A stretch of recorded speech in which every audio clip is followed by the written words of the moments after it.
Exodus chapter 15, verses 22 through the end of chapter 18, which is verse 27.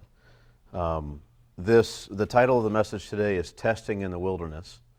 Testing in the Wilderness, although I don't mean to say that all of the wilderness tests happen in this section, and I don't mean to say the only thing that happens here is testing in the wilderness, but in general, this is what we find. Chapter 18, it's a little bit different, but it still, I think, kind of goes together as a section for what we're trying to do.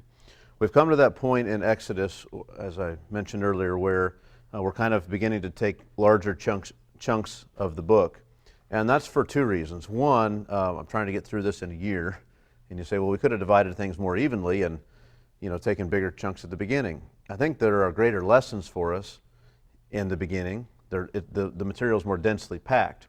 We come to these sections, and there's a lot there, but it's almost thematic, kind of the way it's laid out for us. There's kind of going through stages of things, and so it allows us to take bigger sections and talk about them in that way, and be faithful still to what's there. Ultimately, that's my number one aim and goal, is to be faithful to the text and to convey to us what God is trying to say to us. So that's where we are. I would like to go ahead and pray, and then we will just enter in. So let's begin with prayer. Heavenly Father, we come once again as a body of believers, and a mixed group as well, some who not come to give themselves to you and don't know you yet. And we pray, Lord, that we would see today in the text and what's communicated a winning view of God, that our hearts would be won, that our minds would be persuaded to trust, to believe, to cast ourselves on you. As Christians, we pray, those that have fundamentally done that already, that we would be encouraged and reminded afresh that you are trustworthy and reliable and dependable in everything you've ever promised us, and that you are fundamentally good. And so we come and we ask that you'd work in our hearts and cause this word to do in us what it's meant to do in us by your Spirit. Amen. Well, I said we're going to start in chapter 15, verse 22, and we will, but I want to remind you, probably the greatest, other than Creation Week, the greatest event in the Old Testament, or the most well-known and celebrated, the crossing of the Red Sea, just happened. It just happened for the people of Israel. And from that, all of chapter 15, for the most part, the first 21 verses, is this song that Moses leads the people of Israel in. He doesn't necessarily come up with every lyric himself, but he leads the effort for this song, to create this song, and to give it to the people of Israel.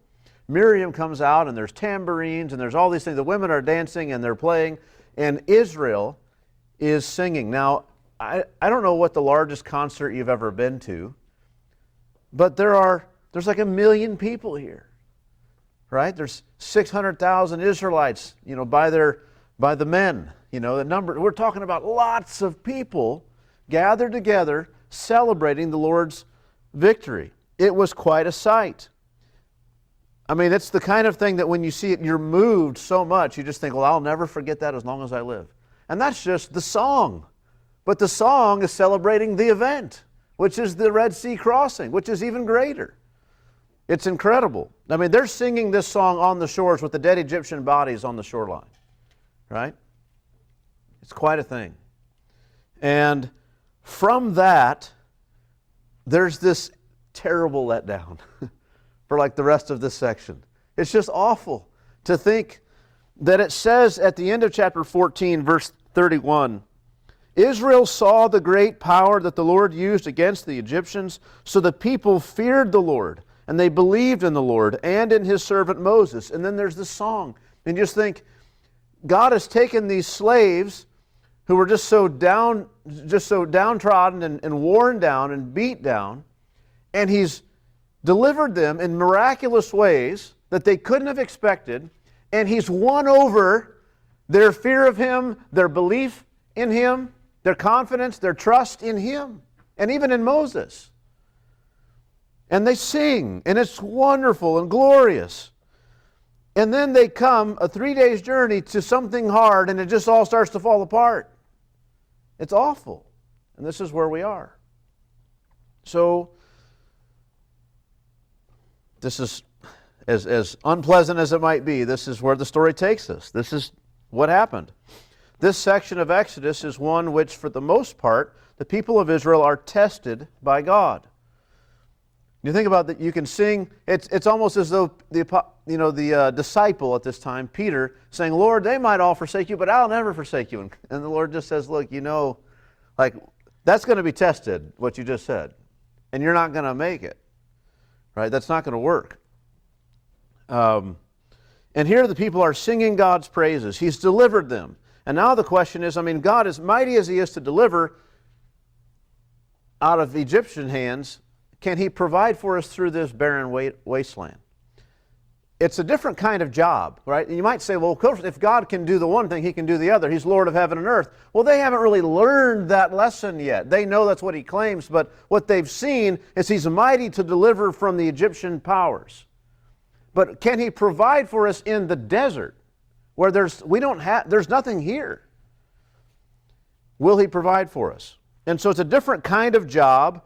And so you can see how those people who could be confident in God with regard to war can lack confidence with regard to daily provision.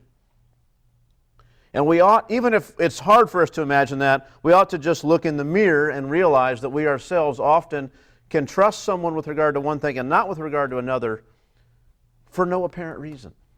Right? It's not reasonable that they doubt Him, but we can understand some of their doubts. So in this section, God is testing them, but He's also showing Himself again and again throughout this whole section of Exodus to be a companion to the people of Israel. In all their gathering, in all their travelings, He's their companion. Remember, at this time, He is leading them moment by moment, day by day, with a pillar of fire at night and a pillar of cloud or smoke during the day. And this is what it looks like. He is with them. There's a visible representation of His presence, the angel of the Lord. And sometimes it even says that God Himself is there with them, leading them. So you've got to go through the desert, and you don't know where to go, or maybe you think you know where you'd like to go, but your leader, Moses, is telling you, we're going to follow this pillar wherever it goes. And you've been traveling now for a while. And this is how it goes, how it continues. So He is their companion, with them all the time. He delivered them from the Red Sea. God is demonstrating, among other things, that He's with His people, and they're safe and secure when He's with them. And then in these next several chapters, this is the theme then that plays out. God is leading His people through a barren wasteland fraught with danger and difficulty. As the people come to feel and experience those difficulties, and sometimes those life-threatening circumstances, the question is, will they look to God with confidence? Will they have confidence in Him? And will they thank and worship God? We know, as the readers, that God will provide for them. He's promised to do so. They should know it, but will they have this trust and confidence in Him? That's the test. We see at the Red Sea that God led them that way. Think of this. Remember, they left Egypt, and which way were they going to go to the Promised Land? They could go this way, faster, but that would mean war, and God says the people aren't ready for that. Well, because what? They would just melt. And so He sends them instead another path. And then He hardens, in judgment already against Pharaoh, He hardens Pharaoh's heart further and sends all these Egyptians out after him. And the people do what? They melt. They say, no, we can't, this isn't going to work. But God didn't want there to be a victory for them against the Egyptians now, or their next victory, to be one that they were swinging the swords and they could maybe, it had to have that level of courage. They didn't have that yet. So He knew they were going to melt when conflict came. This way, they melted. He could provide a way of escape for them out through the Red Sea, this miraculous thing, deliver them from the Egyptians, and everyone could just stand there, jaw open, mouth gaping, and say, okay, God's worthy to be worshipped. He's worthy of our trust. This is what happened. The Lord saved them. So, ever since the people left Israel, God has shown himself to be their companion, and that continues. Again, at the same time, this is a period of testing for Israel by God. They've just been delivered mightily by him. They have believed in him, and in Moses as well, insofar as that is appropriate. The mighty deliverance of God at the Red Sea has won over the praises of his people. But will they praise him or believe in him when things are not easy? Will they have confidence in his ability to lead them through the desert safely and to continue to provide for such a vast number of people in such a harsh landscape? Will they obey him from their hearts? Will he be their God? Or will he just be a God in the past, or a God who delivered? This is the test. Now, it's interesting, we haven't really got into the text yet, but the Bible has only mentioned testing one other time so far. Now, we read here in verse 25, the very end of verse 25, there the Lord made for them a statute and a rule, and there he tested them. Tested them. Can anyone think with me and remember the only other person so far in the Bible to have explicitly been said to have been tested? Anybody think? One man. Abraham. Anybody think of the time when he was tested? Specifically when it says he was tested? With Isaac, right. It's the only other time so far in the Bible anyone has been tested. Well, let me rephrase that the Bible explicitly says someone was tested so far in the Bible.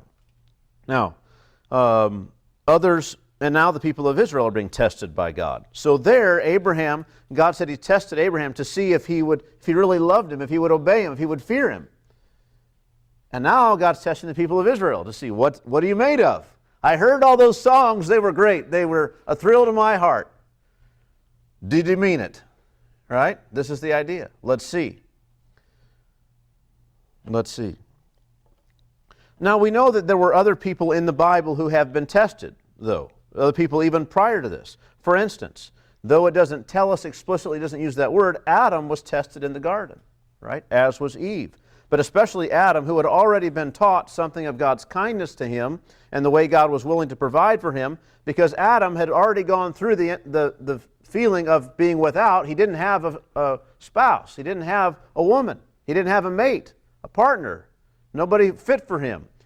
God wanted him to go through that, to feel that, to know it, and then God provided for him. And so Adam should have taken that lesson with him and should have known God's character and not doubted his character with regard to that fruit on the tree. God was testing, in a sense, Adam. We also know that the Bible tells us in the Psalms explicitly that Joseph, when Joseph was in prison, the word of the Lord tested him. Every day he's thinking, God revealed these things to me, but everything in my life is going against it. And the word of the Lord was testing him. So there are plenty of people that were tested before. And we could broaden it even further. Proverbs 17:3 says, the crucible is for refining silver, and the furnace is for gold. Likewise, the Lord tests hearts. It's just what he does. It's a proverb, you could even. It's just what he does. God tests the hearts of men. It's a regular activity of God among mankind. He tests people. But this instance here, he is testing the nation of Israel. The test is not, some of you kids might think the test is meant to see if you fail. That's not the test. The test is meant to show that you have mastered the material, that you would succeed. It's not a temptation designed to trip you up and get you to fail. It's a test designed to stretch you, to challenge you, but which you can get through successfully if you apply the lessons you should have learned already. Think of it, I got a couple illustrations of this. Think about like parenting. You test your children continually. I tell my kids all the time the same thing my dad told me growing up when I was beginning to experience and enjoy more and more freedoms. He'd say every time something I hadn't done before, he says, now look, we're going to let you do this, but it's a test, right? It's a test. Now, he would never let me do that if he thought I was going to fail. But there was the possibility I fail, or I enjoy this freedom in ways that are not responsible, not good. And so he lets me know this is a test.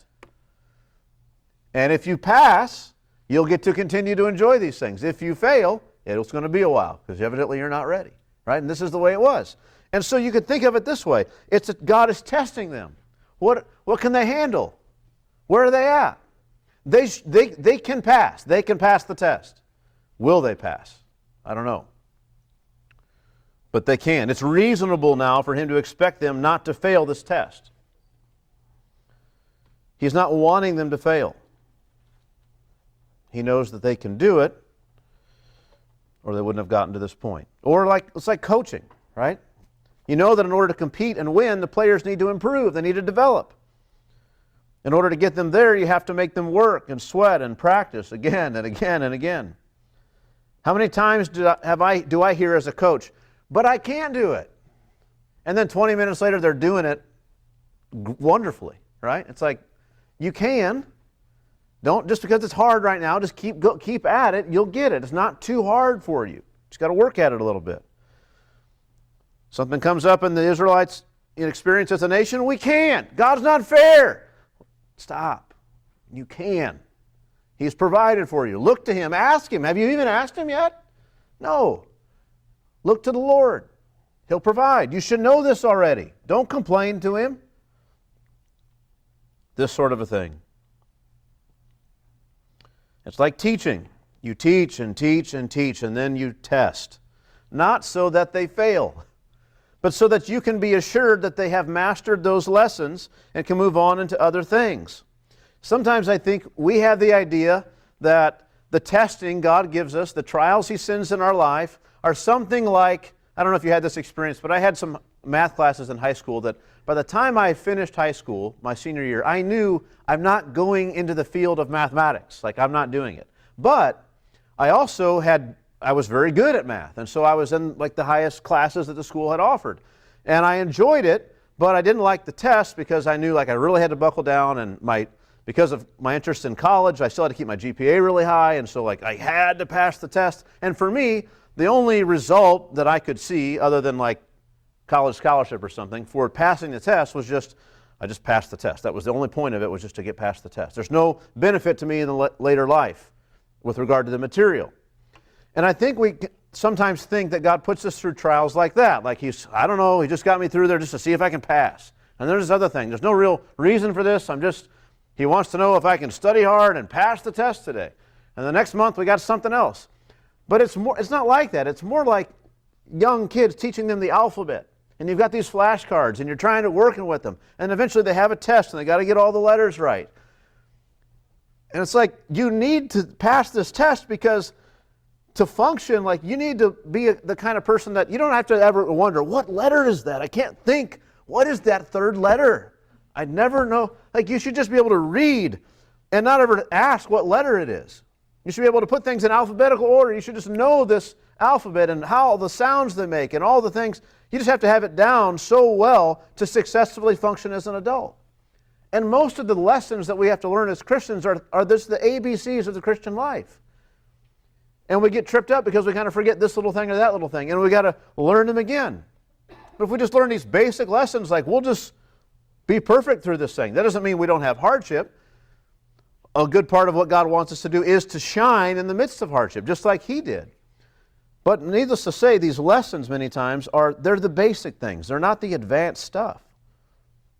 The people of Israel here are weak in faith, and so God is bringing them through this hard desert place in such a way as to build their faith and confidence in Him. He's going to bring them through such that they come after one thing after another, and we'll see in pretty rapid succession. Most of the things you know about the wilderness wanderings happen like in a couple weeks. And we're reading about them here. And so these things keep happening, and to build their faith so they understand how to think about God and His care for them and how they should relate to Him. And it does this all at the beginning part of these wanderings. Will they serve Him with obedient and confident hearts? If He's going to be their God, they're going to have to serve Him that way. Now, in the interest of time, I won't go through it, but I've got a list of passages where we see again and again God talks about testing the people of Israel in this period of time. But I do want to go through maybe two of them. Let's go to Deuteronomy chapter 8. I promise we're not going to go slowly through the text when we finally get back and get into Exodus here. Deuteronomy chapter 8, verses 2 and 3.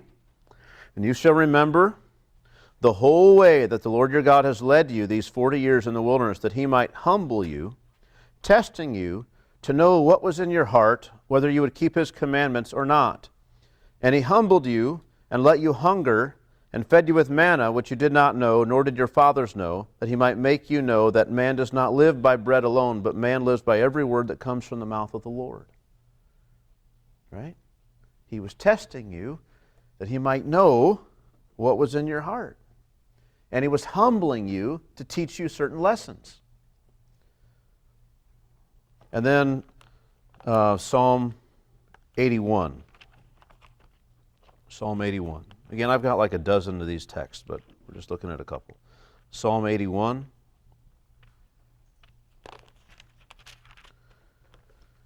And verse 7. In distress you called, and I delivered you.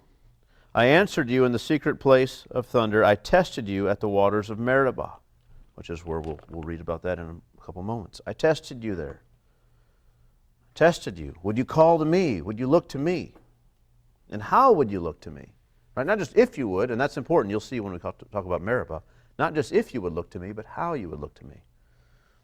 So, again, two things happening in these chapters. God is a companion to them, proving himself, and then God is also testing them to see if they will obey him, trust him, follow him.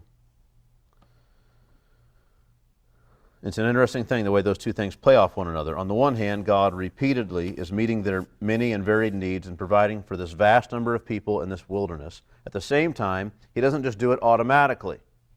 He is interacting with them, guiding them in his world in such a way that they continually have their confidence in him tested, like a little child beginning to learn to walk maybe, and they're all nervous and they're holding on to something, and you step back and say, "Come here," and they think, "I can't possibly," and you just, no matter how much they just hesitate, you don't come to them. You make them take that step, and then you grab them before they fall, right? And it's this sort of thing.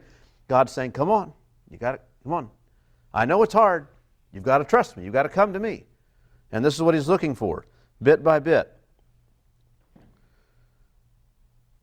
Now, let's begin then looking at the text. Exodus chapter 15, verse 22.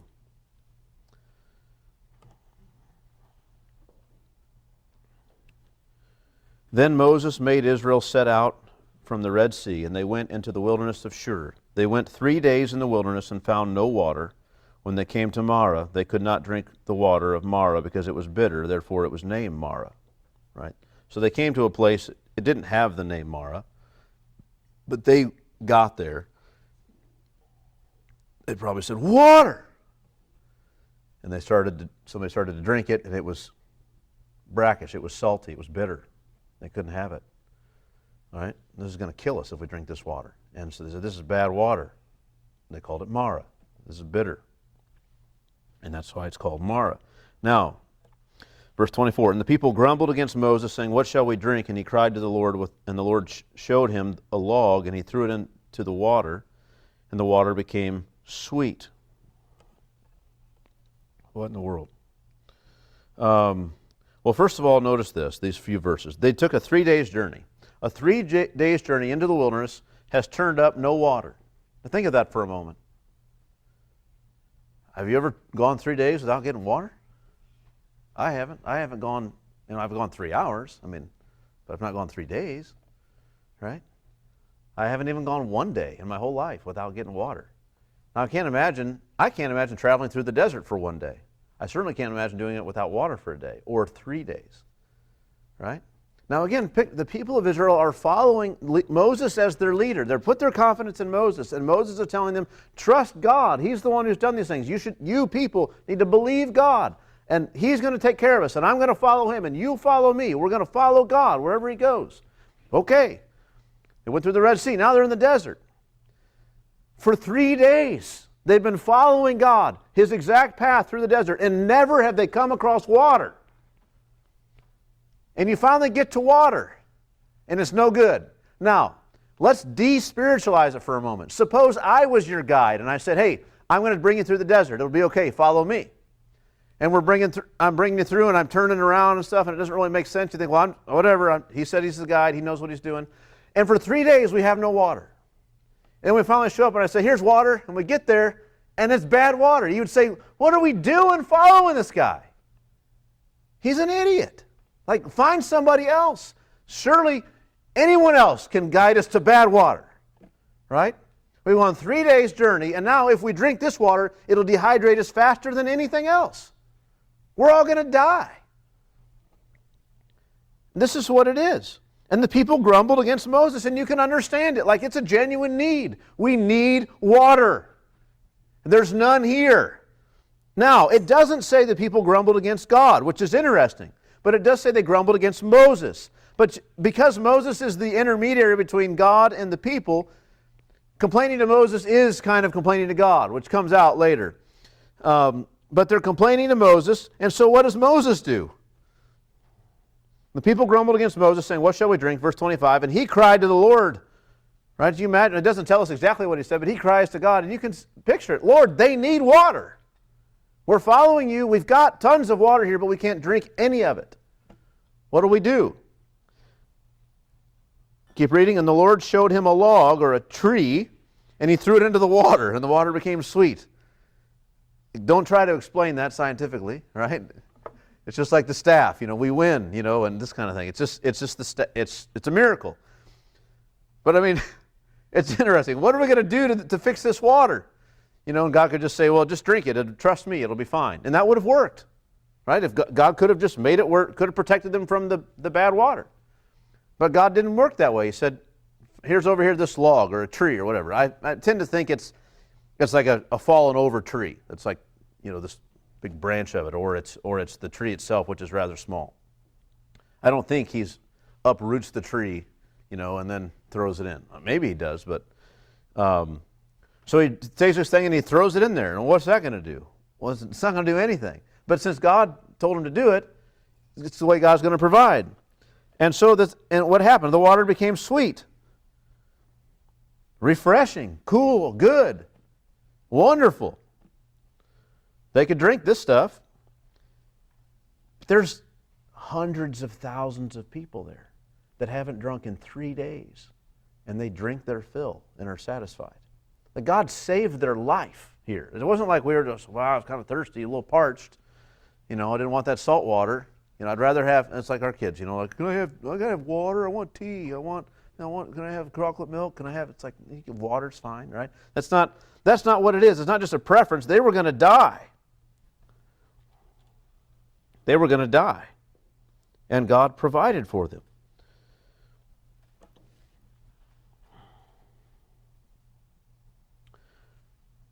Now so that's the situation of this test. But now let's talk about the words of it. Let's keep reading in the second half of verse 25. There the Lord made for them a statute and a rule, and there he tested them, saying, if you will diligently listen to the voice of the Lord your God, and do that which is right in his eyes, and give ear to his commandments, and keep all his statutes, I will put none of the diseases on you that I put on the Egyptians, for I am the Lord your healer. What do we make of this? First of all, he says he put on them a binding ordinance, right? He made for them a statute and a rule. He bound them here to this. He said, look, I've brought you out. I've been the one who've delivered you out of the Egyptians. I've called you to myself to be my people. I've delivered you from the Egyptians through the Red Sea and destroyed your enemy. And you've sung your songs to me about how I've provided for you. And I'm telling you now, this is the expectation. I bind you to this. This is what I require of you. Four things. If you will diligently obey me. Those of us who know the history of Israel are thinking, oh no. Right? If you will diligently obey the Lord your God. If you will do what is right in his sight. If you will pay attention to his commandments. And if you will keep all his statutes. Then all the diseases I brought upon the Egyptians I will not bring upon you. For I am the Lord your healer. Because the reason I won't do that to you is because I'm the Lord your healer. I heal you. And it sounds like a reasonable thing. When we think of this, here's what happens. I think a lot of times we see things like this where we read about God telling people, if you will obey me exactly as I say, then I'll do this for you. And you think, well, that's hardly fair because God knows we're sinners. Stop and think for a moment. Picture instead a king who had saved a country, and they asked for his protection and his provision. He says, I will do that for you, provided you obey me. Whatever laws I give you and commandments I give, you have to keep them. And if you don't keep them, then you're not going to get all that stuff. That's perfectly reasonable. And that's the way we should understand the reasonableness of God's commands to the people of Israel. He's saying, look, I will spare you from all the stuff the Egyptians had. Everything that you deserved, that Passover lamb when I spared you, I will continue sparing you if you will listen to me and follow me and obey me. Serve me as your God. Don't serve other gods. Serve me, and you'll have all of this. Because I'm here to heal you. I'm the Lord, your healer. Now, the test was if they would fear him and trust him as their God. They sort of did in this instance, right? They did come to Moses and they were questioning these things, but God came through and provided for them, and he said, look, it's like he's saying, listen, I know you've wondered, and this was I see why you had this need. I'm telling you, he doesn't rebuke him here, he doesn't reprove him, he says, listen, I'm telling you, now that you've seen me provide for you this way too, I want you to know my purpose is to heal you. And if you will just stick with me and believe me and have confidence in me, and follow what I'm telling you, none of those things that happened to the Egyptians will happen to you. That's you want a prescription from God for the people of the nation of Israel? How can we avoid all those things that happened to the Egyptians? Their doctor says right prescription is obey the Lord. Pay careful attention to all the statutes. Honor him as your God. Right? This is what we mean. Do what is right in his sight. That's his prescription to them to avoid all that happened to the Egyptians. But he uses this curious word, all the diseases. All the diseases. Which is interesting because none of those plagues were described as diseases exactly. And so you think, well, okay, maybe he just means the diseases of Egypt, what dysentery and things like that. They won't have any of that. Well, that's certainly true. There are a couple passages in Deuteronomy we could read, but again, for the interest of time, I won't, but I'll give you the references. Deuteronomy 7, 12 through 15, and Deuteronomy 28, 60 through 61. Talk about, look, when you obey me and live in this way, then there will be no sickness. You won't have any diseases. Like, this was the promise God made them. If they, as a nation, would serve God, they wouldn't get sick. It's incredible. So there's that. Could be diseases met in that sense, but I think it does mean that, but it means more than that. Consider also regarding the plagues. Think of this. The first plague of Egypt was what? They turned the Nile to, I know everybody knows it, just say it, blood, right? To blood. And the result was no one, it says, could drink the water of the Nile. That's what it says. No one could drink the water of the Nile. What happens here? They get out to the wilderness and no one can drink the water. But God's their healer. And because God is with them now the water's fixed and they all have water and they can live. And he says, look, I'm your healer, and if you'll serve me, none of the things that happened to the Egyptians will happen to you. And so I think it also refers to all these plagues, all the stuff. The wrath of God won't come upon you in any way. I'm for you. I'm the Lord. I'm your healer. And so it's a powerful lesson for them. Then they came to, verse 27, then they came to Elim, where there were 12 springs of water and 70 palm trees, and they encamped there by the water. And there you realize, oh, he was leading us the right way to all this water. It says there they camped by the water, like just by the fresh water. 12 springs, we got all that we would need. God was taking them that way, but they just hadn't got there yet. And in the meantime, God miraculously provided all the water they needed. Now they had to go 3 days without water. They had to finally make it to Meribah. Not to Meribah, but to Marah. And there they realized they misnamed it. They shouldn't have been bitter water. It should have been sweet water. We've got the town of Honeywell out here. Sweet water, right? They should have named it something like sweet water, not bitter water.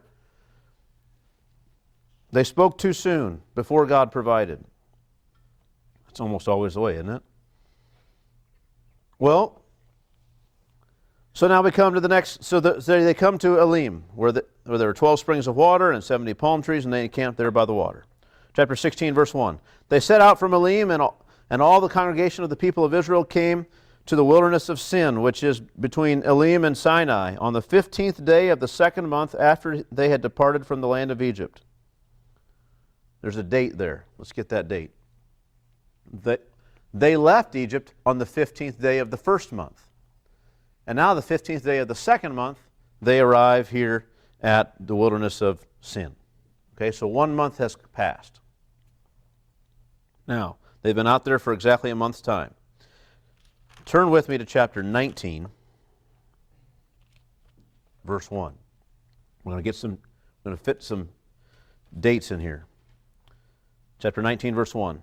This is, they come to Mount Sinai. On the third new moon after the people of Israel had gone out of the land of Egypt, on that day they came into the wilderness of Sinai. And they set out from Rephidim and came into the wilderness of Sinai, and they encamped in the wilderness. So we're at day 15 of the second month, and then we're at chapter 19, verse 1 is day 1 of the third month. We have a 2-week period when everything in chapters 16, 17, and 18 take place. Okay? 2 weeks. It's a busy 2 weeks. The entire first week is spent in chapter 16 eating manna and learning about manna. Chapter 17 and 18 is all happens in the last week of that month. So we're put it all together here. Okay, it's real close. These lessons they learn, these experiences happen in quick succession. So the first time they get manna, then they travel on, they get water out of the rock. Then they have this battle with the Amalekites, and then Jethro comes, and Moses is dealing with all the people's complaints, and Jethro gives his advice. And all of that happens in a 2-week period. Right? We understand? Okay. So chapter 16, verse 1. They set out from Elim, all the congregation of the people of Israel came to the wilderness of Sin, which is between Elim and Sinai, on the 15th day of the second month after they had departed from the land of Egypt. And the whole congregation of the people of Israel grumbled. And you just think, what? Grumbled against Moses and Aaron in the wilderness. And the people of Israel said to them, would that we had died by the hand of the Lord in the land of Egypt, when we sat by the meat pots and ate bread to the full. For you have brought us out into this wilderness to kill this whole assembly with hunger. They're saying what are they saying? Better that we had died with the Egyptians at the hand of the Lord, that we had died by the hand of the Lord. Better God killed us in Egypt than God brought us out here to be His people. Isn't that staggering that they would say that? Not just better that God left us there, better that God killed us there than that He kills us here. Right? What they're saying is, and once it sounds terribly, just awful to say something like that, but what they're saying is they see certain death due to hunger. It's kind of would you rather, right? Kids got a game like this. It's called worst case scenario. And the whole game is you take all these cards out, and they're all like terrible things, and you have to rank them. Which one's like worst for you? And people have to guess what you think would be worse. It's a weird game, but it's kind of fun. Anyway, kind of morbid, but it's fun. Gives you a glimpse into the humor in my family. So here's the thing. They look at the situation and think, starve to death or die suddenly in a judgment in Egypt. So it's kind of like, which death would you rather? I mean, what would you prefer? How would you rather die compared to starving to death? Can you think of any other way you'd like to die? Well, I could think of probably a lot of ways I'd rather die. Like, quick, I'd rather die by the hand of God in Egypt than be out here and starve to death in the wilderness. And this is what they're saying. They are, again, looking at the fact that they've been hungry now for weeks and they've got nothing. And yes, God is the one leading us, but He's not giving us anything. And so they're complaining and grumbling. And we can understand it. Even though they should have learned, we can all say they should have learned. They should have said, it should have been some voices besides Moses or Aaron or somebody to say, stop complaining. Don't you understand? Weren't you at the Red Sea? Did you see what He did? Remember when we said Mara and we shouldn't have spoken so soon because of what God did? Let's just ask God. He'll provide. But they didn't do that. Instead, they grumbled and complained. And this is where they are. This is what they're doing. And they grumbled and complained. So, verse 4, then the Lord said to Moses, behold, I'm about to rain bread from heaven for you. And the people shall go out and gather a day's portion every day, that I may test them, whether they will walk in my law or not. On the 6th day, when they prepare what they bring in, it will be twice as much as they gather daily. So Moses and Aaron said to all the people of Israel, at evening you shall know that it is the Lord who brought you out of the land of Egypt, and in the morning you shall see the glory of the Lord, because he has heard your grumbling against the Lord. For what are we that you grumble against us? He's saying, you guys are complaining to us, but I want you to understand, your beef's not with me. And Moses said, when the Lord gives you in the evening meat to eat, and in the morning bread to the full, because the Lord has heard your grumbling, that you grumble against him, what are we? Your grumbling is not against us, but against the Lord. So he's saying, God's going to give you meat in the morning, and he's going to give you then this manna in the evening, and you're going to have manna from now on. Then Moses said to Aaron, say to the whole congregation of the people of Israel. So now, remember how it used to be in Egypt? God would speak to Moses. Moses speaks to Aaron. Aaron speaks to the people. Moses is kind of back at it. Like, you'd think Moses would just talk to him, but he's like, Aaron, you go. Moses said to Aaron, you tell him, right? You tell him. Say to the whole congregation of the people of Israel, come near before the Lord, for he has heard your grumbling. And as soon as Aaron spoke to the whole congregation of the people of Israel, they looked toward the wilderness. So he says, guys, come here. The Lord has heard your groaning. I want you to come and listen. And as soon as that happens, the people looked toward the wilderness, and behold, the glory of the Lord appeared in the cloud. And the Lord said to Moses, so they all witnessed this, I have heard the grumbling of the people of Israel. Say to them, at twilight you shall eat meat, and in the morning you shall be filled with bread. Then you shall know that I am the Lord your God. So God tells Moses, go tell the people this, and Moses says, okay, Aaron, this is what we're going to tell them. Aaron goes to gather them all in, and then before they can get a word out, God shows up and speaks. It's like God, again, is wanting the people to know he is personally, directly caring for them, providing for them. He's taken interest. Tell them I've heard the groaning. Tell them I'm going to respond. Tell them they'll be provided for. At twilight you shall eat meat, in the morning you shall be filled with bread. Then you shall know that I am the Lord your God. Verse 13, in the evening, quail came up and covered the camp. Again, 600,000 men and their families and a mixed multitude. Quail came and covered the camp? What do you mean covered the camp? They ate meat. That's what it means. In the morning, dew lay around the camp. And when the dew had gone up, there was on the face of the wilderness, all around the desert, a fine flake-like thing, fine as frost on the ground. Of course, there's no frost in the desert. When the people of Israel saw it, they said to one another, what is it? Right? Manu. That's where we get manna. Literally, it's like, what is it? We got that candy bar. Whatchamacallit? Like, that's what we mean. Like, what? It's literally, that's what we call it. Like, you want some more of this? What is it? I don't know. Yeah, call it, what is it? And so I got a whole container of what is it, right? And that's what they're eating. They eat what is it? Make it into whatever you want. Do all kinds of things with it. What is it? I don't know. It's out there. It's kind of like frost. Comes with the dew. I don't know what it is. This is what we mean. What is it? Right? And when the dew had gone up, there was on the face of the wilderness a fine flake-like thing. Even the way they describe it. This is flake-like thing. It's fine as frost on the ground. When the people of Israel saw it, they said to one another, what is it? For they did not know what it was. And Moses said to them, it is the bread that the Lord has given you to eat. And here he doesn't mean literal bread, but this is your sustenance. This is your food. Like we say, give us today our daily bread. We don't mean I want a loaf of bread every day. We might want that. Some of us might want that. My daughter loves bread. But others I would rather just the meat, right? But meat and bread are kind of synonymous here. Like in reality, it's your food. And this is the food God has given you to eat. This is what the Lord has commanded. This is what I was saying. When God commanded you, gather of it, each one of you, as much as you can eat. You shall each take an omer according to the number of persons. So an omer, that's about 2 liters. So picture a 2-liter bottle, like a soda. Fill that thing up. You got a container. Fill it up with this stuff, and that's your food for the day. And the people of Israel did so. They gathered, some more and some less. Some had the container at about an omer, and it was a little more than an omer, but they filled it up, and they got what they needed. Some had an omer, they didn't fill it all the way, or they didn't quite have a container that was an omer. It wasn't quite that much. They filled it what they had. But everybody got about the same amount, some more, some less. But when they measured it with an omer, like the official omer, they'd measure it out. Whoever had gathered much had nothing left. It was just an omer. It's like, I know I filled that container up. That's bigger than an omer. Why do I just have an omer? That's how it worked.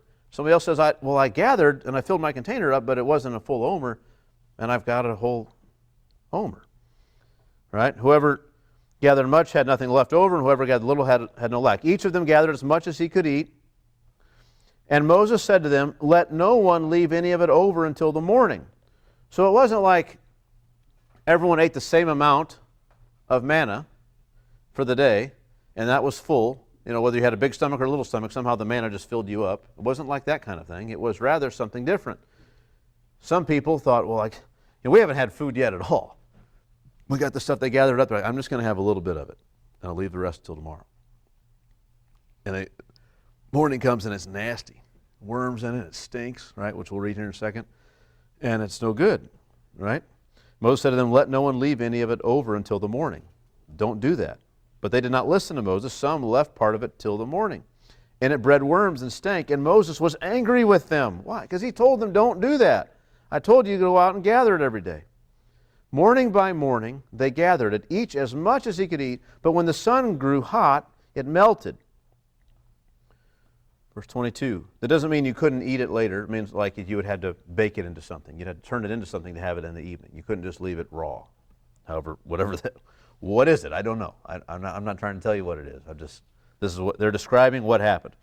On the sixth day, they gathered twice as much bread, 2 omers each. And when all the leaders of the congregation came and told Moses, he said to them, this is what the Lord has commanded. Now listen, let's look at this. Look at verse 5. On the sixth day, when they prepare what they bring in, it will be twice as much as they gather daily. You could read a miracle in here. And I think maybe, I'm not sure how to read it. It could mean that they went out on the sixth day, on Friday, they went out on the sixth day, and they gathered twice as much. They grabbed twice as much stuff and brought it in.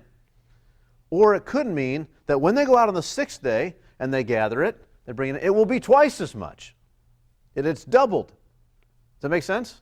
It could be that. And I think one clue I get to that is this a little bit. Verse 22. On the sixth day they gathered twice as much bread, 2 omers each. And when all the leaders of the congregation came and told Moses, it's like they didn't expect it. Almost, it seems like. Like they came, Moses, we gathered it, but we got double. What's that about? Right? What are we supposed to do?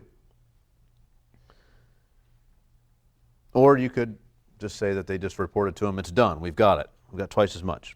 Now, he said to them, this is what the Lord has commanded. Tomorrow is the day of solemn rest, a holy Sabbath to the Lord. Bake what you will bake and boil what you will boil, and all that is left over lay aside to be kept till the morning. Well, you couldn't do that, right? You can't do that. If there's anything they've learned for 6 days now, it's that you can't do that with manna.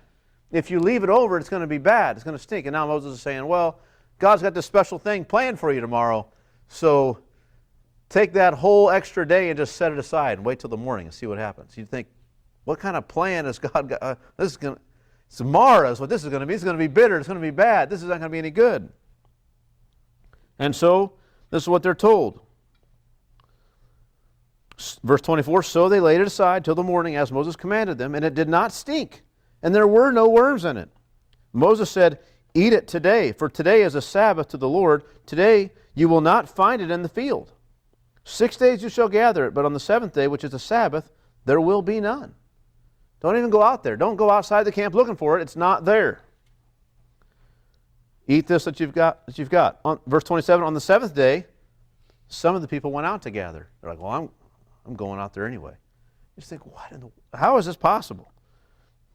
But they found none. And the Lord said to Moses, how long, this is God now speaking to Moses, how long will you refuse to keep my commandments and my laws? See, the Lord has given you the Sabbath.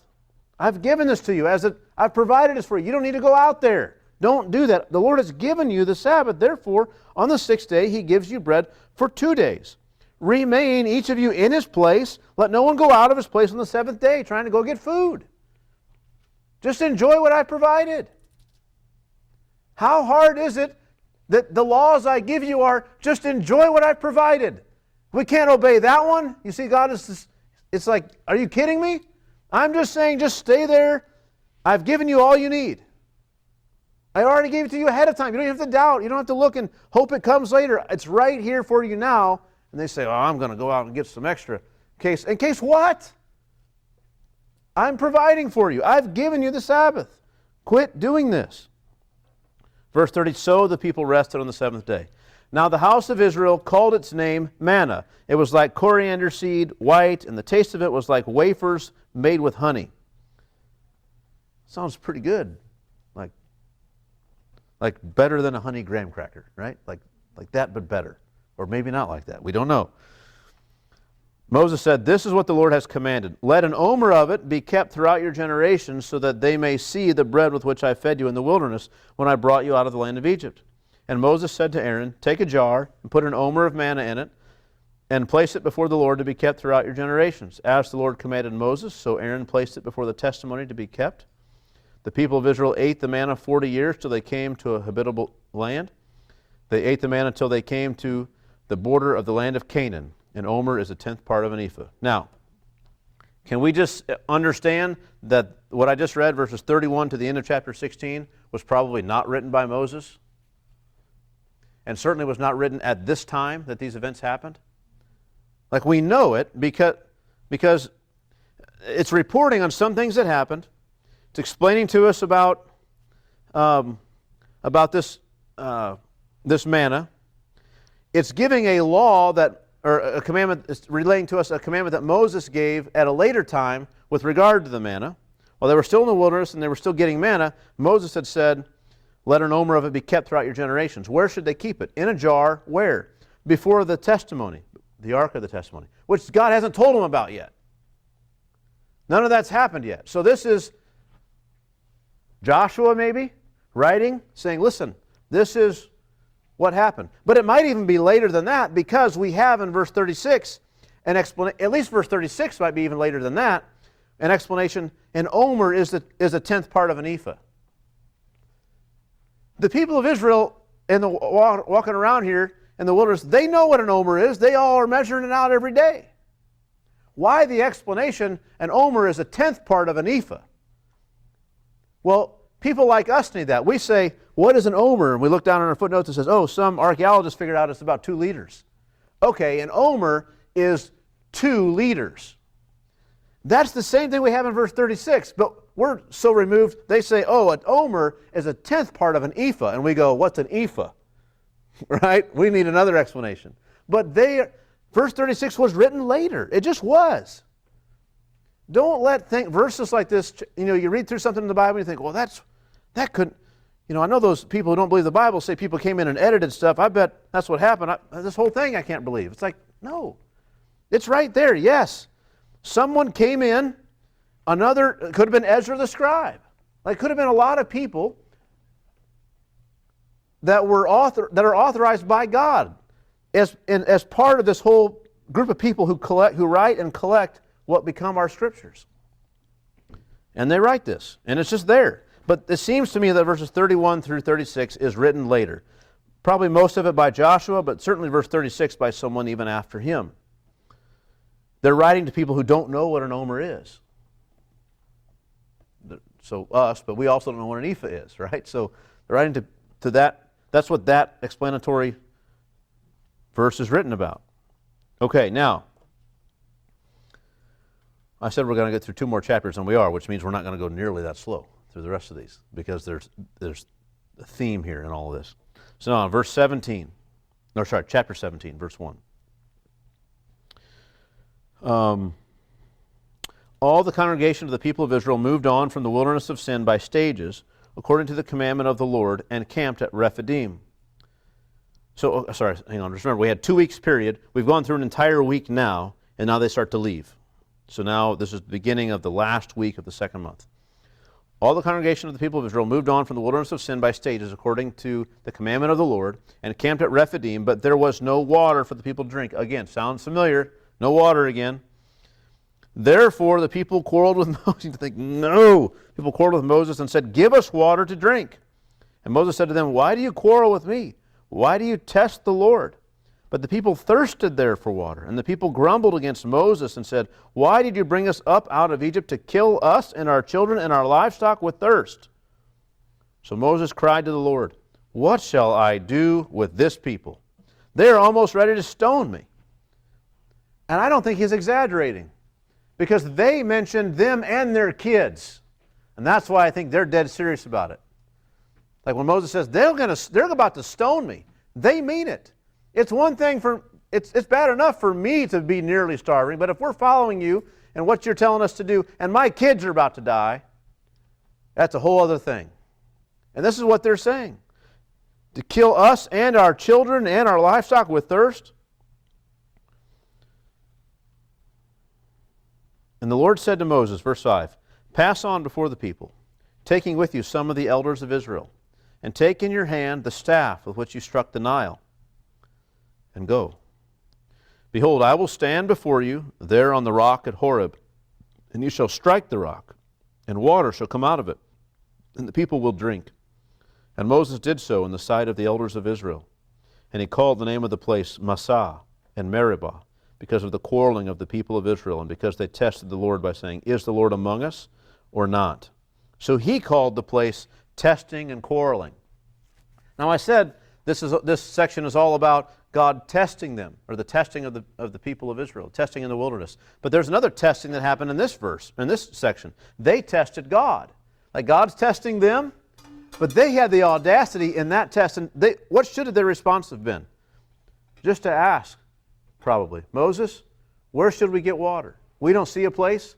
Could you seek God for us that He might provide us with water?" That would be a right response.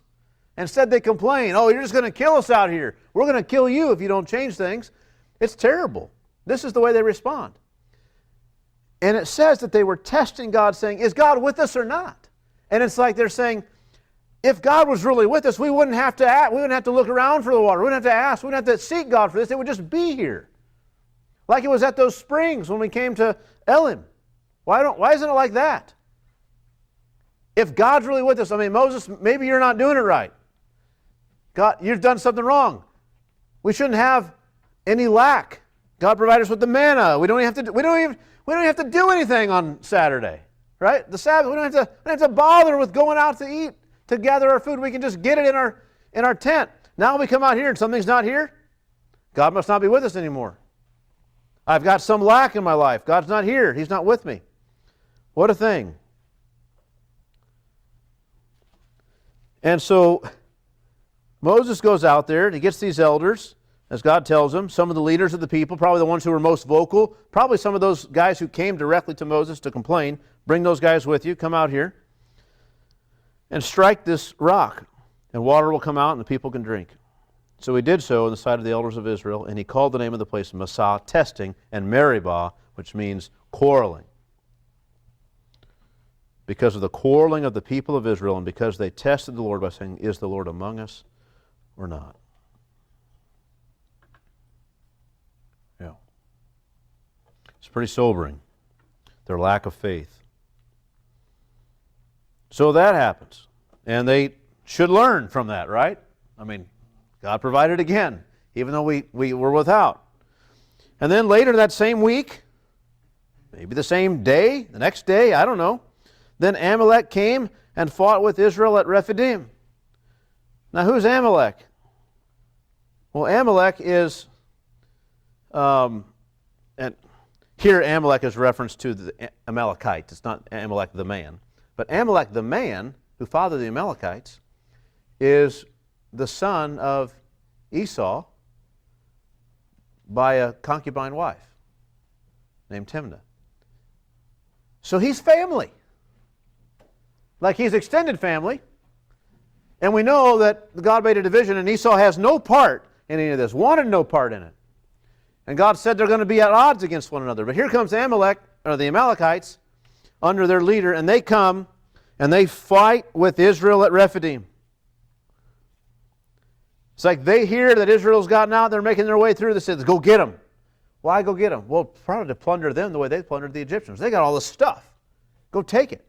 And they're not going to have our land, so let's go get them first. Let's go ambush them while they're wandering out there in the desert, because they're out there starving, probably. So Moses said to Joshua, "Choose for us men, and go out and fight with Amalek.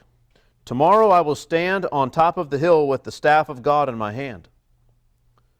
So Joshua did as Moses told him and fought with Amalek, while Moses, Aaron, and Hur went up to the top of the hill. Whenever Moses held up his hand, Israel prevailed, and whenever he lowered his hand, Amalek prevailed. But Moses' hands grew weary, so they took a stone and put it under him, and he sat on it, while Aaron and Hur held up his hands on one side, one on one side, the other on the other side. So his hands were steady until the going down of the sun. Now, isn't God with them or not? Why didn't God just send a dust storm and just sweep them all away? Well, that's not what happened. God now, evidently, it's only a couple weeks after the Red Sea where God said they're not ready for war. Now he's like, okay, go fight. It's like, now? Ready? Yeah, you're fine. What you needed was not to be sufficient in yourselves. You needed confidence in me. Now go fight. Go fight. Here Moses is up there. You guys go fight. And they think, well, I don't know. We're a bunch of slaves. We don't really know how to do this. Just you guys go fight. Joshua, choose the best men. Do this as we should in a way that's smart for war, but go out there and fight. And I'll go up on the hillside with the staff of God. And we know with the rod of God we can prevail because God is with us. And so, I think that largely is an object lesson so the people of Israel know that they don't win because of their might, but because God is with them.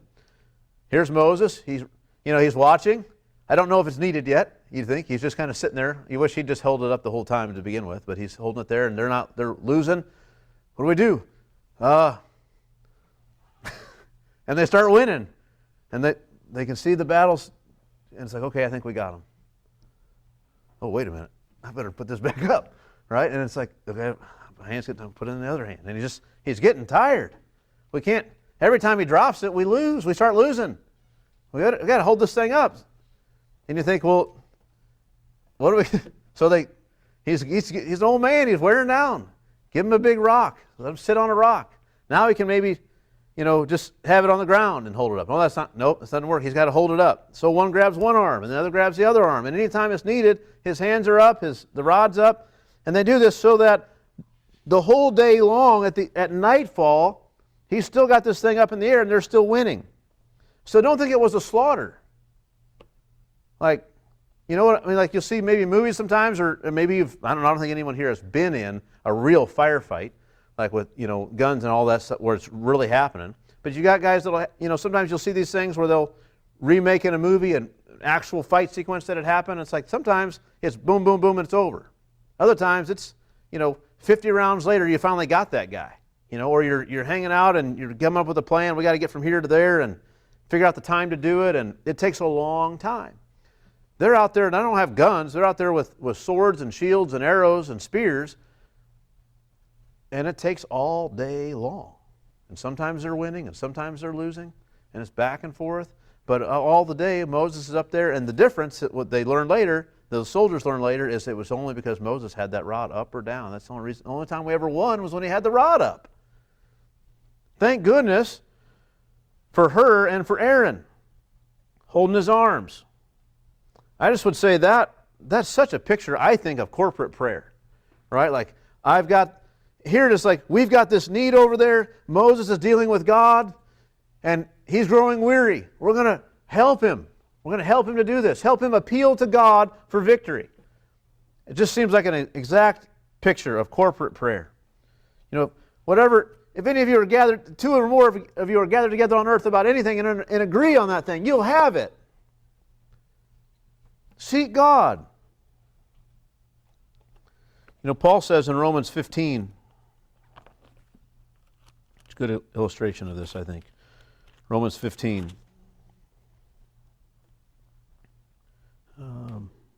He says, let me find it. Verse 30, I appeal to you, brothers, by our Lord Jesus Christ and by the love of the Spirit, to strive together with me in your prayers to God on my behalf, that I may be delivered from the unbelievers in Judea, and that my service for Jerusalem may be acceptable to the saints, so that by God's will I may come to you with joy and be refreshed in your company. You pray with me, strive together with me in your prayers on my behalf, that these certain things will happen. I'm seeking God for it. I want you to seek God for it. Strive with me. Work hard together with me in prayer. There's no way those three men were not wore out. We know Moses was wore out, but those other two were as well. Now, okay, Exodus 17.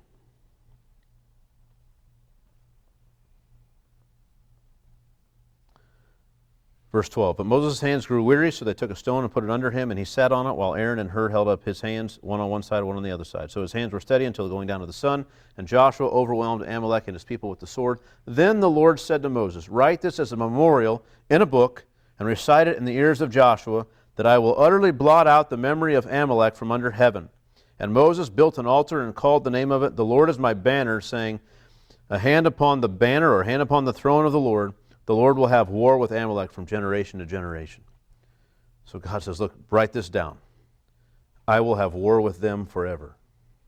And tell Joshua, because when he leads the people of Israel in the land, make him hear it. God's going to have war with them forever. No peace with the Amalekites. What a thing. God states his intention to enact revenge for generations to come. The people of Israel were weak, weary, near to starving, dehydrated, wandering around in the desert, and their distant relatives as a nation came to attack them. What a thing. What a contrast with the next chapter, this Jethro, his father-in-law, a Midianite, who was also a relative, right? Midian was one of the sons of Abraham through Keturah. And here's another relative in that sense, but of course a very close relative to Moses, because Moses was his son-in-law. Chapter 18, Jethro, the priest of Midian, Moses' father-in-law, heard all that God had done for Moses and for Israel his people, how the Lord had brought Israel out of Egypt. Now Jethro, Moses' father-in-law, had taken Zipporah, Moses' wife, after he had sent her home, along with her 2 sons. So he comes out there. The name of the one was Gershom, for he said, I have been a sojourner in a foreign land. And the name of the other, Eleazar, for he said, the God of my father was my help and delivered me from the sword of Pharaoh. Jethro, Moses' father-in-law, came with his sons and his wife to Moses in the wilderness, where he was encamped at the mountain of God. And when he sent word to Moses, I, your father-in-law Jethro, am coming to you with your wife and your 2 sons with her. Moses went out to meet his father-in-law and bowed down and kissed him, and they asked each other of their welfare and went into the tent. Then Moses told his father-in-law all that the Lord had done to Pharaoh and to the Egyptians for Israel's sake, all the hardship that had come upon them in the way, and how the Lord had delivered them. And Jethro rejoiced for all the good that the Lord had done to Israel, in that he had delivered them out of the hand of the Egyptians. Jethro said, blessed be the Lord, who has delivered you out of the hand of the Egyptians and out of the hand of Pharaoh, and has delivered the people from under the hand of the Egyptians. Now I know that the Lord is greater than all gods, because in this affair they dealt arrogantly with his people. And Jethro, Moses' father-in-law, brought a burnt offering and sacrifices to God, and Aaron came with all the elders of Israel to eat bread with Moses' father-in-law before God. What a wonderful picture. So here is Jethro, and he gets word of what's going on in Egypt. Word has come out as before the Israelites got there, word has gotten there. And he goes out there to meet him, and he brings this family with him because he knows it's safe. And tell me about it. Tell me what God has done for you. And Moses tells them all, and they ask about each other's welfare, and Moses tells them all the things that God has done. And Jethro says, blessed be God who has delivered you. Now I know that this God of yours is the real thing. He's more powerful than all the other gods, because look what he's done here. Look what he did to the Egyptian gods. And then he goes to serve him, and it's like Jethro's like a new convert or something here, and it's wonderful. Now I know that the Lord is greater than all gods, because in this affair they dealt arrogantly with the people. And Jethro, Moses' father-in-law, brought a burnt offering and sacrifices to God. And you might say, hold on, Jethro, that's for the Levites. Well, those laws haven't been given yet. And I think Moses, as a way to honor his father Jethro, allows Jethro to make sacrifices rather than say, no, we'll make our own sacrifices. But also, Jethro is just doing it, it's just an act of praise. He comes and offers burnt offering and sacrifices to God. You'd think the Israelites had been doing that by now. Jethro does it though. Well, why? Because he's a priest. He understands, this is how this works. He'd been offering serving other gods maybe, or he'd been serving the true God but hadn't been convinced that he was the only God or the most powerful God, whatever it may be. He's convinced now. And Aaron came with all the elders of Israel to eat bread with Moses, his father-in-law, before God.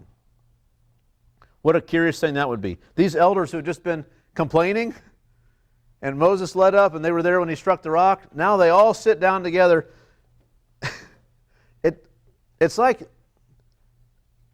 as a kid, like you're in school, you get in trouble, you get sent to the principal's office, and you're like, okay, yes, kind of got in trouble. And then like you go to some social thing, and like you find out the principal and like your parents are friends, and they're like hanging out, and you're like sitting down at the table, and you're like, this is really awkward, right? So here's the elders of Israel have been complaining and grumbling about Moses, saying, you're just going to kill us. We'd just rather go there, go die in Egypt. And like the next day, basically, Jethro comes and says, what did God do for you? That's incredible. Let's celebrate. And then you're all invited to the dinner where Jethro's like, this is incredible that there's a God that can even do this. And he did it for you all. Let's rejoice and honor him. What a wonderful God. And you're thinking, yeah, probably should have, that would have been a better response probably.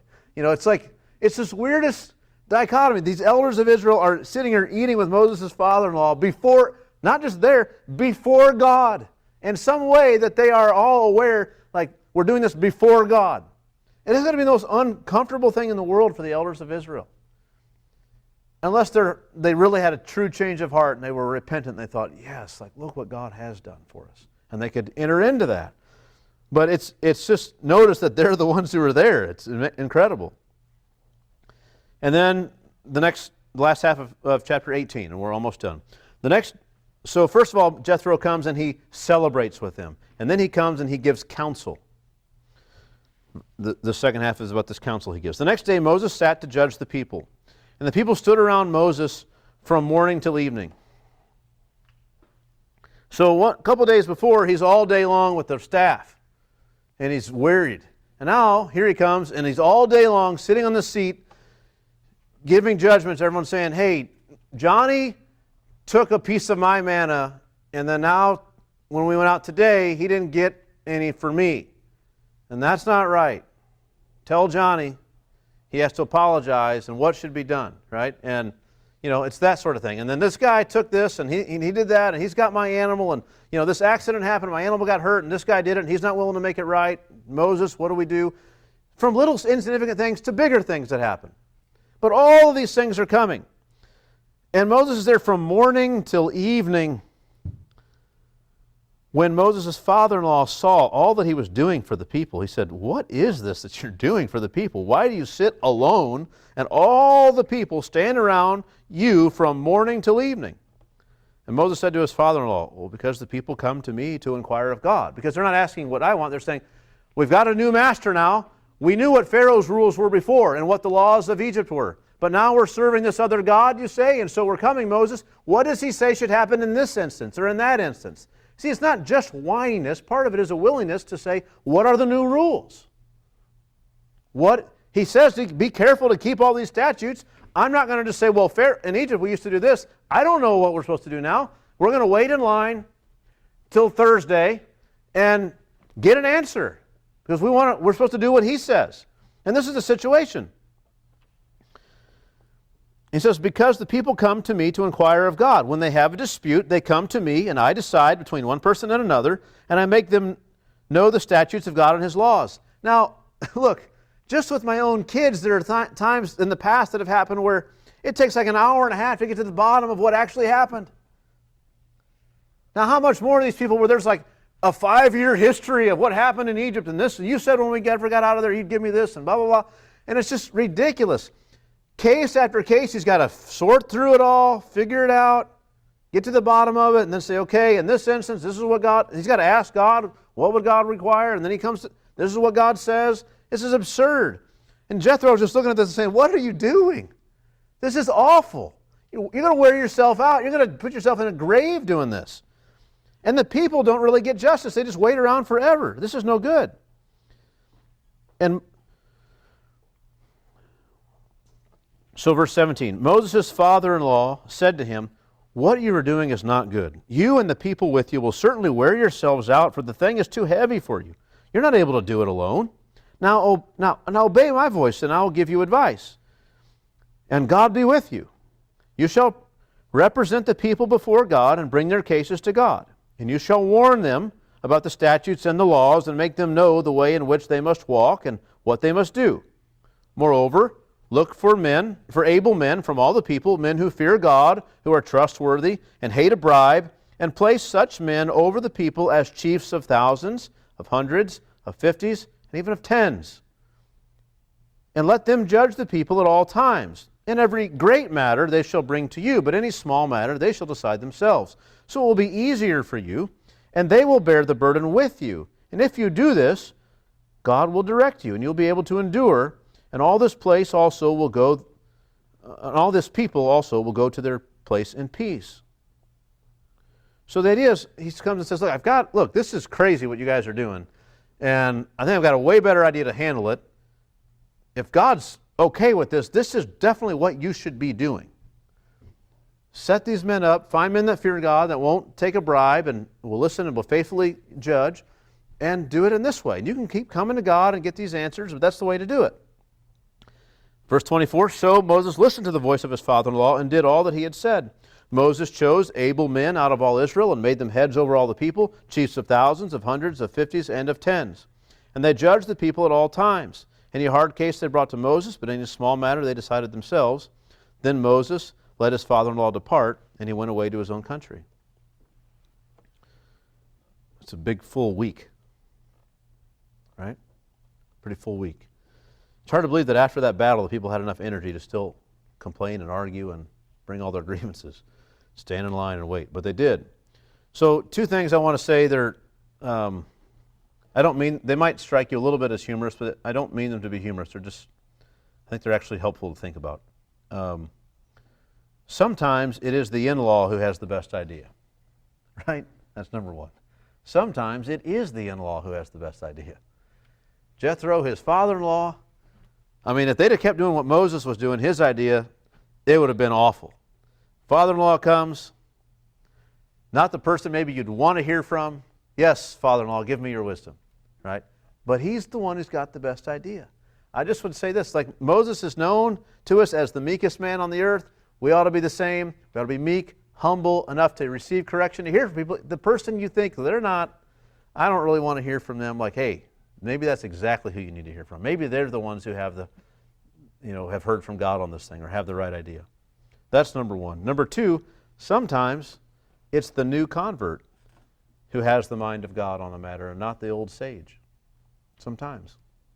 One of the most encouraging things to me about a certain brother who's going on to be with the Lord now, many of you know him, but this guy had pastored for decades, and here I was, a college student, didn't know anything, and he'd sit down, and this isn't just something he did to me, because I've seen him do this to other people, and some of you, he's done this to you in your own testimony, you'd say the same thing. He just sits down and he says, I've been reading through Exodus lately, and chapter 18, and there's this bit where Jethro comes and talks to Moses and trying to figure out what to make of it. Do you have any thoughts on that? Do you have any insight? Maybe you know something I don't know. How have you thought about that? And he's genuine. And you'd think that's like a new convert, a young Christian, would be the last person you should be asking. But look, if God teaches all Christians, and we've all heard from God in some way or another, maybe that Christian has the thing that you don't have. Maybe they understand what you don't. Right? It's not the guys with the degrees and everything else who understand these things. These things are spiritually discerned. And so, just very encouraging. And here's Jethro, probably a new convert, and the father-in-law, and he's the one who's got the idea that basically saves the people of Israel in this instance from their own infighting. And saves Moses from this heavy, heavy burden. So it's incredible. So that's wonderful. Okay. Anything else we want to say, for me, that I would have to say? I want to wait until the story continues to develop in these next few chapters. I have to wait and see with some of these things how things end up, not just how they are now. Again, this idea of testing is vastly important. It's the theme of this whole thing. And you ought to think about your own life that way. God very often has you. He's testing you, right? Not to condemn you, not so that you fail, but so that you succeed, so that we can move on, right? so that we can apply these things, so that we can get to the place where we don't even think those lessons that used to be so hard for us to learn are now, we got that. That doesn't trip us up at all anymore. We still struggle with the next thing, but we got that. Right? It's like learning the alphabet. It's not like, well, I learned that lesson, I should never have to read again. No, you got the lesson so you could apply it all these places. Sometimes we think God puts us through a trial so that we get out of it and we learn that lesson. Okay, now I've got it. Well, now that you have it, you're supposed to be exercising it, Whatever those things you've learned, God's going to put you in situations where you readily are using it. Don't think you'll never have to deal with this thing again. That's not how it works. God means for us to be vessels, we're jars of clay, but we've got this treasure in there. And that's what it's about. Show the surpassing power is from God, not from us.